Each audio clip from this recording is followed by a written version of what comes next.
You spoke about the geopolitical context in which India couldn't participate in the 70s and the 80s. Even today, if you look at it, there is a sense of competition among countries like the United States and China, right? Now, if we look at the competition on different other metrics, militarily and economically, India is one of the top 10 in the world. But when it comes to sports, although we are picking up, how long do you think it will take India to actually touch the leaderboard in the top five positions at least? Yeah, I mean, that's a million dollar question, isn't it, Sharon? Because on one hand, if you look at the Olympic medal tally right now, India are what, 42nd in the world after Tokyo 2020. And by the way, we say Tokyo 2020 because, although the Olympics is happening in 2021, the brand is always, Tokyo 2020. It's Right. happened as well, previously as well. But in that sense, even if, India had the same amount of medals, seven, but in case if you just, jumble it a bit and you put seven in the gold tally and zero bronze and, zero silver, you get the drift. Then India would actually be in the top 10, right? Because for the simple reason that the way the Olympic metrics works, the gold, tally is given a lot of weightage as opposed to silver and bronze naturally. So, if a country wins just, 7 to 10 medals and wins a lot of golds, in effect puts it in the top 10. But coming to your question, and that's, really pertinent, both from a sporting superpowers point of view and also geopolitics, as you said, to sort of, get India's, position right up there, Ganges and also ran. If you think about it, China wasn't in a very different position in the late 70s, right? So in the latter half of the 1970s, China barely had any medals. They are pretty much in the position that India was, or in a worse position than India is, is today right now, and in a pretty similar position to what India was in the 1970s. So in that sense, what China has done since then is what we should be looking at. And what they've done is they've got a big bunch of athletes, big bunch of really young kids, aspiring athletes in these sporting schools that they call it, right from age groups as young as 5 to as old as 12. And in these schools, they train them non-stop. Every single day is a training session. They give them, basic education just, to make them pass their exams and to, be aware.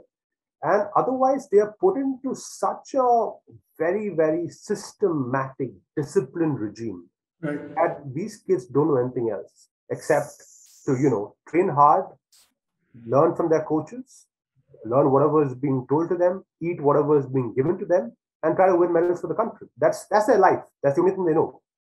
And that culture, of course, it's not as easy in India being a democracy, to kind of get people to such things because the parents also have a lot of issues, a lot of doubts, which are natural doubts. You don't want your kid going, leaving home at such a young age.